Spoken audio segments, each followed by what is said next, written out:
আসসালামু আলাইকুম। সুপ্রিয় শিক্ষার্থীরা, তোমরা কেমন আছো? আমি আশা করছি তোমরা প্রত্যেকে সুস্থ এবং স্বাভাবিক আছো। আমরা এই করোনা সংকটকালে অনলাইনে ক্লাস চালিয়ে যাচ্ছি। সে লক্ষ্যে ইতিপূর্বে বেশ কয়েকটি ক্লাস তোমাদের জন্য আপলোড করে দেওয়া হয়েছিল। আশা করি তোমরা এই ক্লাসগুলো দেখেছো এবং এই ক্লাসগুলো দেখার মাধ্যমে তোমাদের পড়ালেখা চালিয়ে যাচ্ছ। আজকে আমরা সমাজকর্ম বিষয়ে আরেকটি ক্লাস তোমাদের জন্য আপলোড করতে যাচ্ছি। আমি তোমাদেরকে এই ক্লাসে স্বাগত জানাচ্ছি। অনুরোধ করব এই ক্লাসের সর্বশেষ অংশ পর্যন্ত এই ভিডিওটি তোমরা দেখে যাবে এবং এখানে যে বিষয়টি আলোচনা হবে সেটি তুমি তোমার পাঠ্য বইয়ের সাথে অবশ্যই মিল রেখে পড়ে নেবে।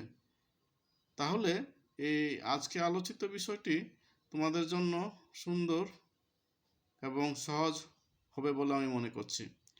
স্নেহের শিক্ষার্থীরা, আমি আবারও তোমাদেরকে আজকের ক্লাসে স্বাগত জানাচ্ছি।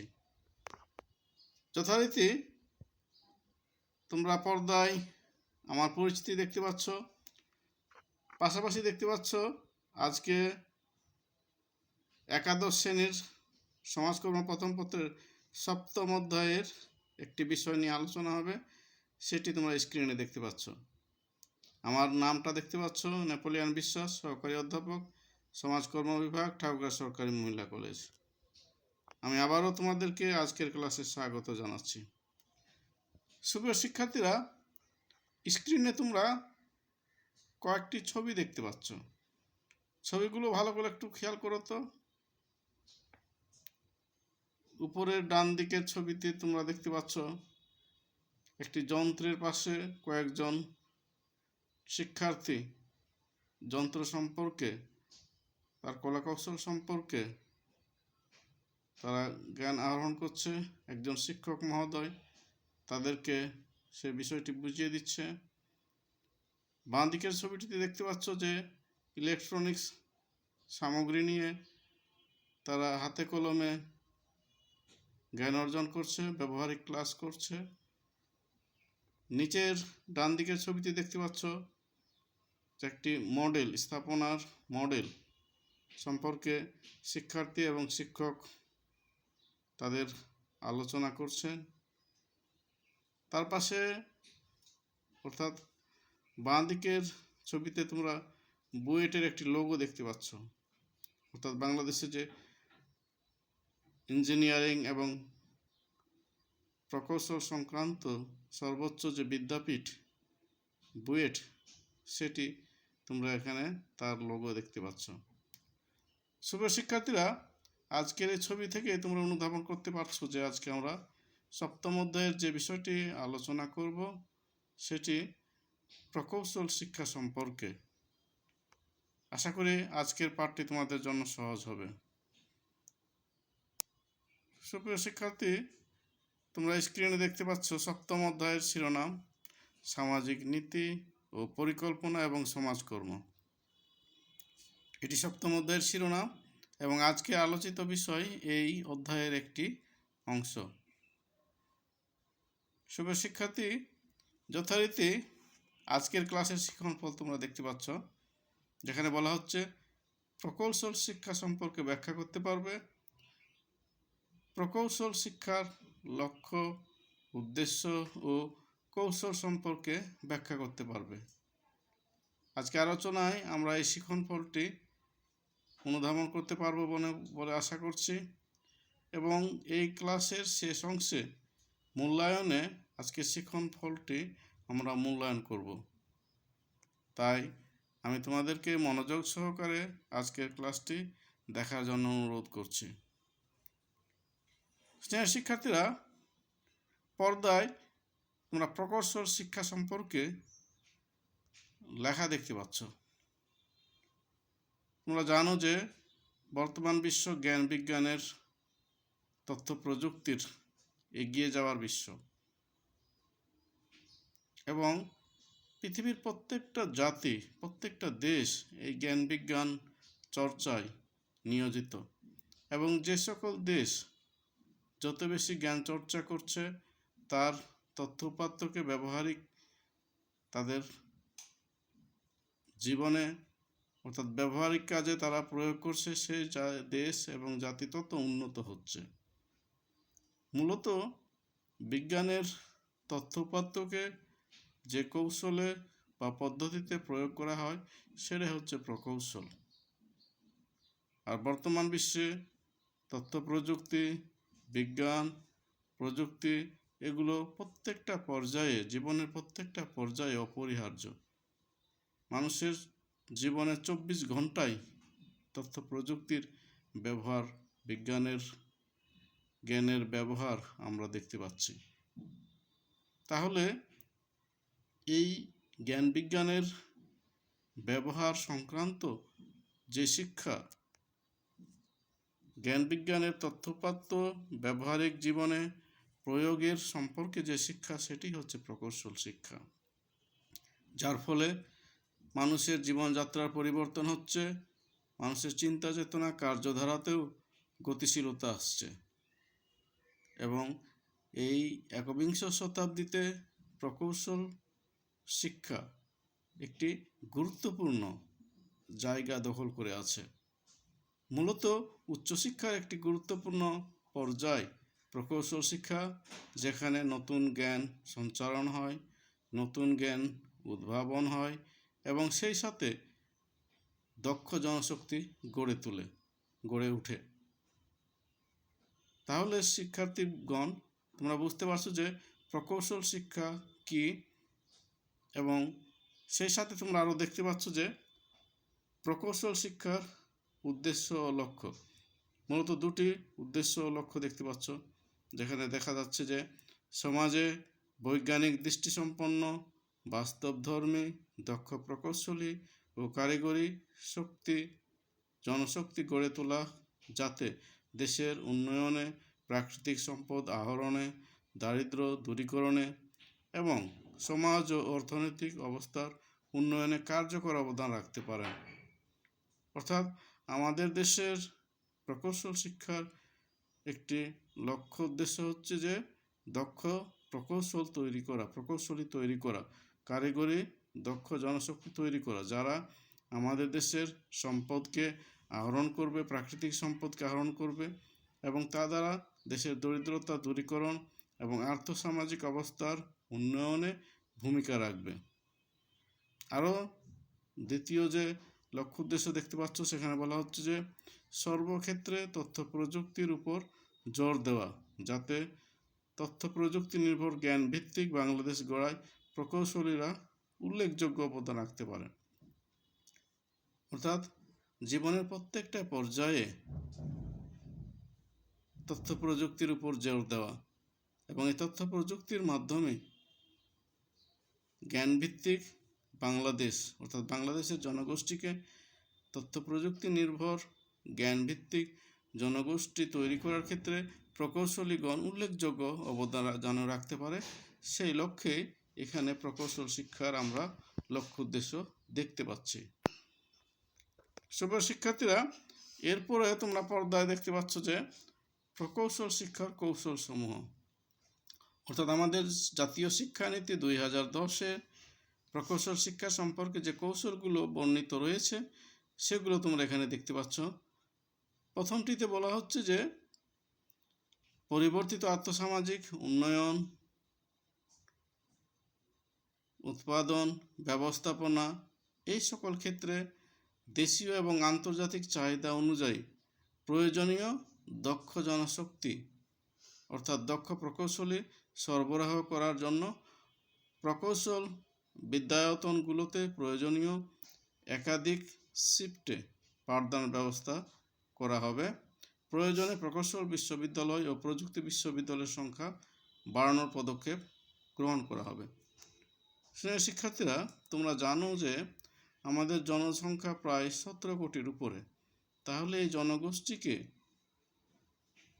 যারা অধিক মেধা এবং দক্ষ, তাদেরকে দক্ষ প্রকৌশলী হিসেবে তৈরি করা, যাতে তারা এই বর্তমান পরিবর্তিত বিশ্বের সাথে তাল মিলিয়ে রেখে দেশীয় এবং আন্তর্জাতিক চাহিদা অনুযায়ী যাতে দক্ষ প্রকৌশলী তৈরি করা যায় এবং এই প্রকৌশলীগণ যাতে আমাদের দেশের আর্থসামাজিক অবস্থার উন্নয়ন, উৎপাদন বৃদ্ধি, ব্যবস্থাপনার উন্নয়ন এই সকল ক্ষেত্রে যেন অবদান রাখতে পারে।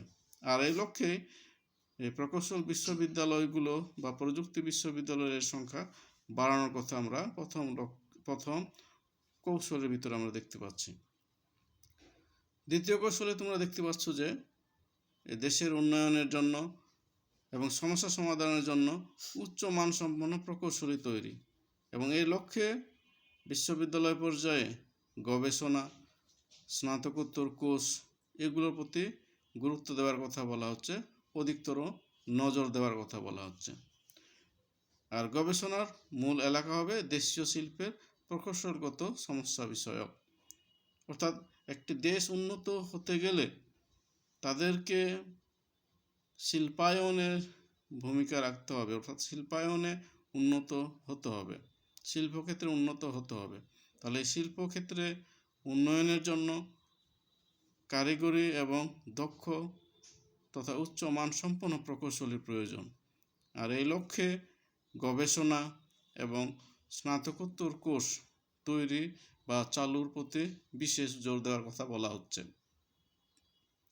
পাশাপাশি তোমরা তৃতীয় যে কৌশলে তোমরা দেখতে পাচ্ছ যে আধুনিক প্রযুক্তির অভূতপূর্ব ও দ্রুত উন্নয়নের সাথে সঙ্গতি রেখে পাঠ্যক্রম উন্নয়ন এবং শিক্ষার সাথে সম্পর্কিত করার জন্য সর্বদা দৃষ্টি রাখা হবে। অর্থাৎ জ্ঞান বিজ্ঞান এগুলো দ্রুত পরিবর্তন হচ্ছে, তাহলে এগুলোর সাথে তাল রেখে পাঠ্যক্রমকে উন্নয়ন করা এবং শিক্ষার সাথে সম্পৃক্ত বা সম্পর্কিত সেই সকল বিষয়গুলোকে পাঠ্যক্রমে নিয়ে আসা তথা এই প্রকৌশল শিক্ষার ক্ষেত্রে আধুনিকায়নের বিষয়টি তোমরা তৃতীয় কৌশলে দেখতে পাচ্ছ।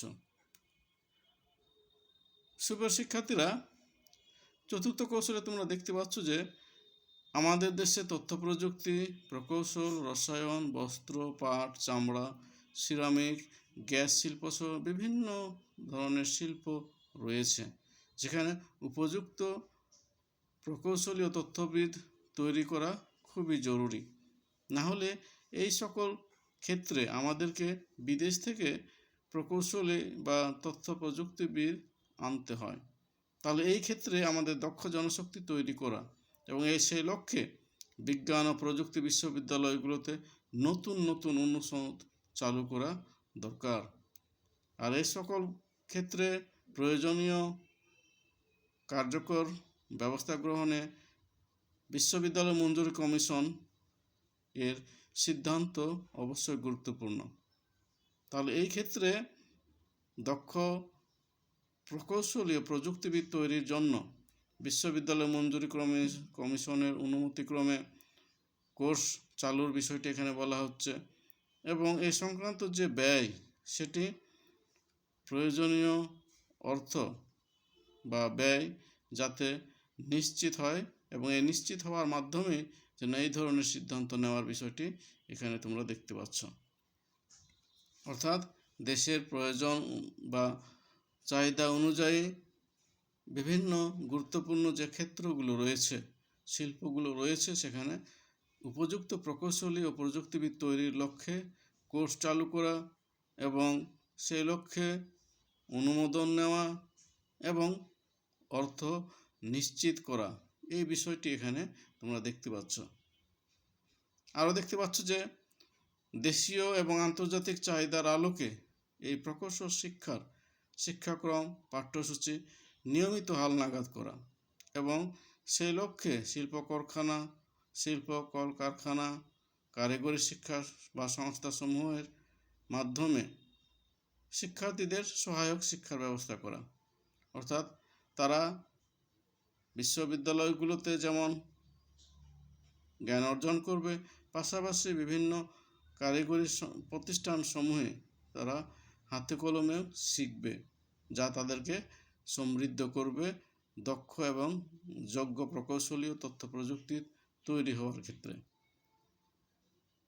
আরও দেখতে পাচ্ছ যে 6 নম্বরে যে শিল্প প্রতিষ্ঠান সেবা প্রতিষ্ঠানগুলোর মধ্যে সংযোগ স্থাপন করা, যাতে চাহিদা অনুযায়ী তারা এদেশে দক্ষ জনশক্তি তৈরি করতে পারে এবং দেশের প্রকৌশল শিক্ষায়তনের সঙ্গে সকল পর্যায়ের chamber of commerce, chamber of ইন্ডাস্ট্রিগুলোর সহযোগিতা, যাতে ওই সকল প্রতিষ্ঠানগুলোতে যে ধরনের দক্ষ জনশক্তির প্রয়োজন সেই ধরনের দক্ষ জনশক্তি যাতে তৈরি করা সম্ভব হয়। চাহিদা অনুযায়ী দক্ষ জনশক্তি আমাদের শিক্ষা প্রতিষ্ঠানগুলোতে, বিশ্ববিদ্যালয়গুলোতে তৈরি করা যায়, সেই লক্ষ্যে যথাযথ ব্যবস্থা নেওয়া এবং পারস্পরিক সাহায্য সহযোগিতার মাধ্যমে এক্ষেত্রে প্রয়োজনীয় ব্যবস্থার কথা বলা হচ্ছে। সুপ্রিয় শিক্ষার্থীরা, তোমরা আরও দেখতে পাচ্ছ যে 7ম কৌশলে যে একজন প্রকৌশল বা তথ্য প্রযুক্তিবিদকে শুধু জ্ঞান বিজ্ঞান সম্পর্কে জানলেই হবে না, তাকে অর্থনীতি, সমাজবিজ্ঞান, উন্নয়ন, দারিদ্র্য বিমোচন, ব্যবস্থাপনা এই সকল বিষয়গুলো জানতে হবে, যা তার পাঠ্যসূচিকে সমৃদ্ধ করবে, তাকেও সমৃদ্ধ করবে এবং দেশ জাতির বিনির্মাণে সে ইতিবাচক বা বিরাট ভূমিকা রাখতে পারবে। সেই লক্ষ্যে কিন্তু তাকে জ্ঞান বিজ্ঞানের পাশাপাশি অর্থনীতি, সমাজবিজ্ঞান, উন্নয়ন, কৌশল, দারিদ্র্য বিমোচন, ব্যবস্থাপনা এই সকল বিষয়ে তাকে জ্ঞান অর্জন বা শিক্ষা নিতে হবে। এছাড়াও তোমরা দেখতে পাচ্ছ যে 8 নম্বর কৌশলে জ্ঞান বিজ্ঞান এবং তথ্য প্রযুক্তির কারণে জীবনের চক্র পরিবর্তিত হয়ে যাচ্ছে, অর্থাৎ খুবই দ্রুত পরিবর্তন হয়ে যাচ্ছে। তাহলে এই ক্ষেত্রে যাতে তাল মিলাতে পারে, এই জন্য পেশাজীবী এই সকল শ্রেণী যাতে শিক্ষা প্রশিক্ষণ নিতে পারে, এই সকল প্রযুক্তিতে তারা যেন খাপ খাওয়াতে পারে, সেই লক্ষ্যে তাদেরকে প্রশিক্ষণ দেওয়া, শিক্ষা দেওয়া এবং এই পেশাগত উন্নয়নের মাধ্যমে এই জ্ঞান বিজ্ঞানের তথ্য প্রযুক্তির যে পরিবর্তন হচ্ছে তাতে যাতে তারা প্রতিনিয়ত নিজেদেরকে সক্ষম করে তুলতে পারে, দক্ষ করে তুলতে পারে, সেই ব্যবস্থার কথা এখানে তোমরা 8 নম্বর কৌশলে দেখতে পাচ্ছ।